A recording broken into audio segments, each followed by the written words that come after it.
Ah, I didn't see you there. I was too caught up in the fascinating world of theoretical this. As you can see, I am very intelligent, and as an intelligent person, I am able to enjoy not only smart books for smart people, but also appreciate the finest of artwork. I love going to the loo. But what if you wanted to go beyond simply enjoying the artwork and create some for yourself? And what if you liked Pokemon? Well, I know just the game for you. Released in 2014, Pokemon Art Academy for the 3DS is a game that teaches you how to draw an assortment of the little guys from Johto up to the Kalos regions. It's a successor to Art Academy on the DS, which aimed to be an educational game that also taught you how to better your own artwork. But it doesn't have Pikachu, so I don't care.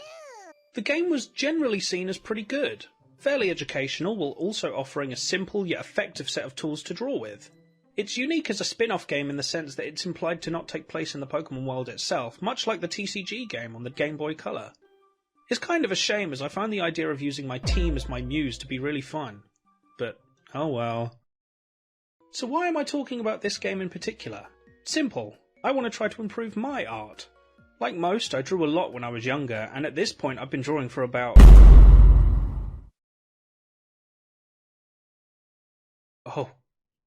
Oh God. 15 years? I need a minute. Though none of that time has really ever been spent improving the proper way. I have dabbled in anatomy studies and gesture drawing from time to time, but for the most part I've drawn purely for fun. So I figured this game would be an interesting way to try and kickstart improving for real. I also really like Pokemon. If you're curious, my favourite is Bidoof. Here is my Build-A-Bear Bidoof on my shelf. I love him and we cuddle every night. Now, what are my aims here? Well, I highly doubt drawing Pokemon will teach me much about anatomy, but it will likely be good for proportions, which, when you're working with long ears like mine, is pretty important. I'm also hoping to learn how to better use colour, since that's something I don't engage with enough. I know the basics of cold and warm shades, but beyond that the colour wheel is a mystery to me. Lastly, I'm hoping this encourages me to be a bit rougher with my artwork. I find I take far too long with drawing due to focusing on the cleanup of the line work, so maybe working with a more limited program will encourage me to make peace with mistakes, or my happy accidents as Bob Ross would say. So with pen in hand, let's dive into the world of Pokemon Art Academy for my very first lesson. Setup was a little awkward, as I don't think my laptop can handle all the artistic power contained in this game, but I think I ended up with something that works well enough. While I could work with the touchscreen lag by just going slower with my strokes, I could not work with the lagging audio. For that reason, I turned off all but the brush and interface sounds, which meant I could listen to what I wanted. I start my artistic journey with an introduction from my professor. Now, as most of you likely know, the professors in the mainline games are named after trees. It's a fun little quirk of the franchise: oak, birch, rowan, etc. But here, he's just Andy. Andy Balsa, Andy Spruce, who knows? Maybe this game is going to actually be a big mystery where you've got to find clues to identify who he really is. No, it's just an art game. I'm also introduced to Lily. She's at least got a plant name, I suppose. She's chipper and more than eager to enroll alongside you, but before you can enter proper, you need to complete an introductory exercise where you're given a choice of 3 Pokemon to draw. This is arguably one of the most important choices in any mainline Pokemon game. The choice of starter. Bulbasaur, Squirtle and Charmander, Cyndaquil, Chikorita and Totodile, Mudkip, Torchic and Trico. This decision can heavily sway how your journey pans out. These are your partners, your first contact with any kind of Pokemon. So with how important this decision can be, what trio of Pokemon do you think this game settles on? If you said Froakie, Pikachu and Piplup, you win a penny and a paperclip. Actually, can I keep the penny? Rent is due. 2 water types. Pikachu makes a lot of sense given they're the face of the franchise, but 2 water types? What were they thinking? Still, I go ahead and choose Piplup. I'd done Pikachu during testing, so I wanted to try something fresh. Plus, it's Piplup. The game then introduces the format of each lesson going forward. Professor Andy gives a bit of trivia on each Pokemon before taking you step by step through the process of completing the piece. His guidance is surprisingly helpful, and you get to watch him do each step himself as well, further guiding you towards what you need to do. You can speed this up or skip them altogether, but for the later lessons where his steps become more detail-oriented, I found them incredibly useful. For the introductory and novice lessons, you're provided with overlays that allow you to trace the Pokemon's shapes to a T, letting you focus on getting familiar with the feel of the program. For my Piplup, I was given the Pastel tool, arguably my favourite kind of brush in any program on account of its texture. This particular version felt pretty good, so the lesson didn't take much time as a result. Upon finishing my masterpiece, I get to see Lily's and... oh, that's great, sweetheart. I love the, it. I love it. Wait, no, don't cry.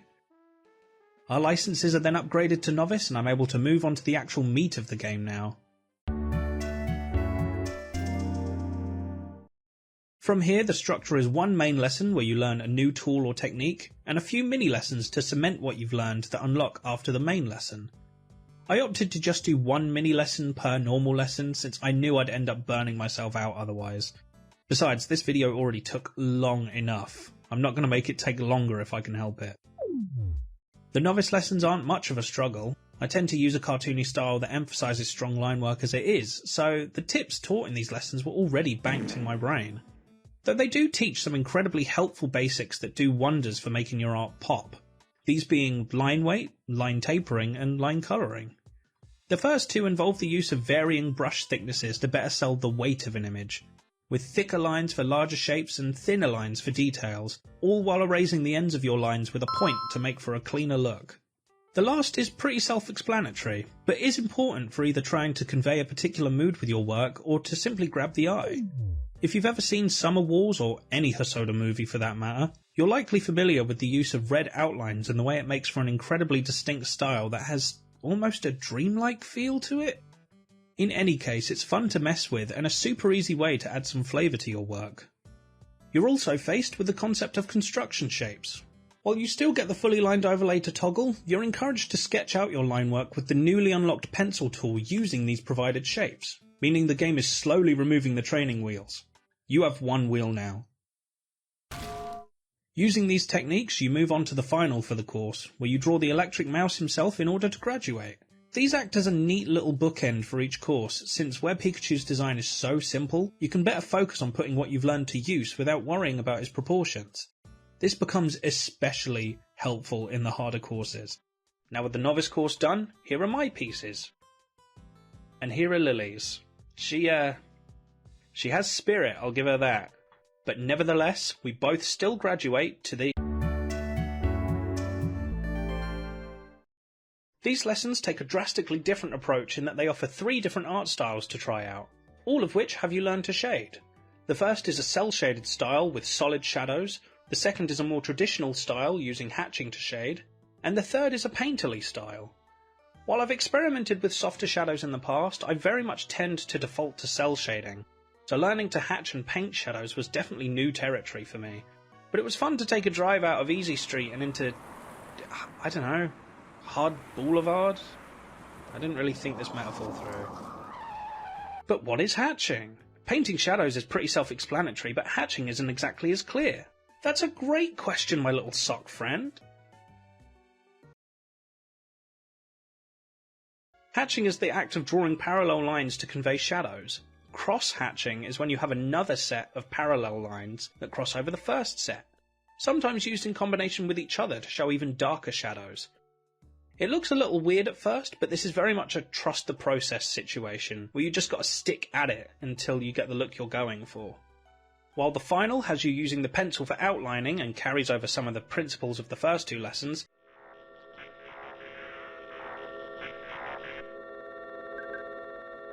it very much leans towards the painterly approach, so if you're not a fan of that style, I'm so sorry. The professor does introduce something new here though, that doesn't really crop up anywhere else, that being using the background to shade. By erasing the areas with the darkest shadows, you can make the foreground blend better into the background. It looks great when using the blank background, but since I chose the one they provide, it made my Pikachu look like he's made of slime. I guess I need to pivot into an ASMR channel now. Finishing this Pikachu means another graduation, with my card going from greeny blue to red. I'm moving up in the world, baby. Here are my pieces for this course. And of course, here are Lily's. Meaning now we get on to the... Similar to before, the 3 lessons here offer advice on 3 different styles. Only these build upon styles covered before. Here you have the return of pastels with the addition of the smudge tool. The second tackles a stronger comic book style with automatic shading, which is where you use a lower opacity outline pen to draw your shadows, and the last has a massive focus on dramatic lighting and harsh painterly shadows. The pastel lessons were not my favourite, as the texture of the pastel at lower opacities is a bit too intense for me. This is why they bring in the smudge tool, to smooth out that roughness, but when you're working with smaller details, it ends up being more of a pain than anything. The line art lessons were great, however. While nothing new was really taught, it did further emphasise how helpful placing shadows before colour can be, so I intended to use this more in the future. The painting lessons though, woof. These easily took the longest out of them all. The steps felt never ending. Sketch the body, fill in the base layer, build up a shadow, darken the deepest shadows, add some highlights, lighten the lightest lights, soften the edges of the shadow, refine it all, not to mention, draw some fire on top of it all. Like, God, is this what you painters go through? You guys are something else. I'm not built for this. Still, I was pretty proud of how they turned out, and it planted the seed for me to experiment more with extreme shadows, so there was at least that. Once more, everything learned is combined to draw the final Pikachu. This time, it's a more dynamic pose, with some lightning effects to better show off their nature. This one really showcased how much I took unlimited layers for granted, as the amount of times I had to draw a line, then draw back over it with the outline was too many to count. But hey, I knew that once this was done, I'd be able to return to all my beloved familiar tools and comforts and never have this issue again. The professor takes me and Lily to the graduation hall one final time. Our ID cards are upgraded to be sparkly, and we both bid a teary farewell to the school we'd both come to love. Equipped with a new set of skills and a passion to get back to it, I could jump back into my regular art program and...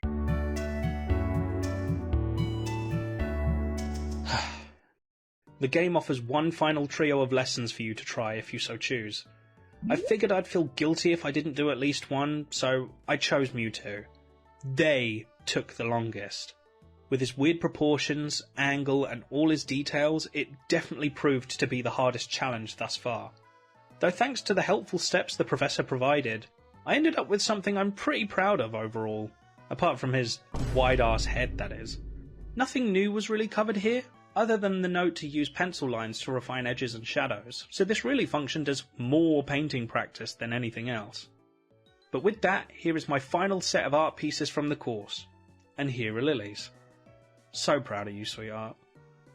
In fact, I want to mention here that while I've poked fun at Lily throughout this video, her art was easily the highlight of my time spent in the game. They're just so cute.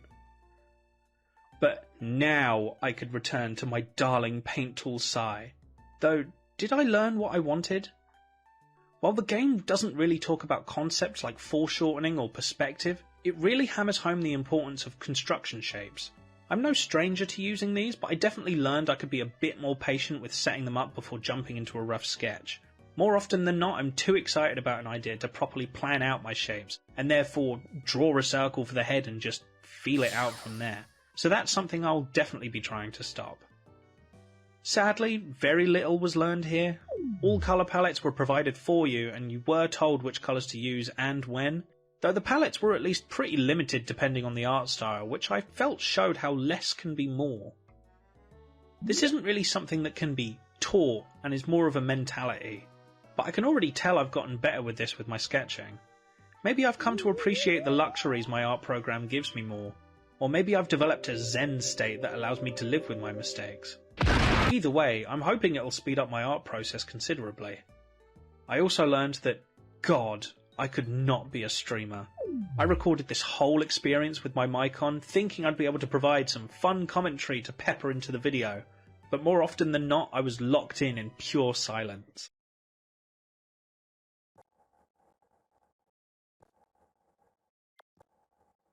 Oh, I haven't said anything in a while again. While I went into it already equipped with some art knowledge, I feel like someone with very little, if any, would stand to learn a lot. Would I recommend you use this to learn art though? I mean, probably not. While the course is pretty informative, you are still operating on a tiny DS screen. And while you can do as I have and use your art tablet with Azahar, you may as well just use an art program at that point. Either that or just use paper. No matter your medium though, you'll be spoiled for choice for tutorials online. Just, for the love of God, don't turn to AI for it. I am begging you.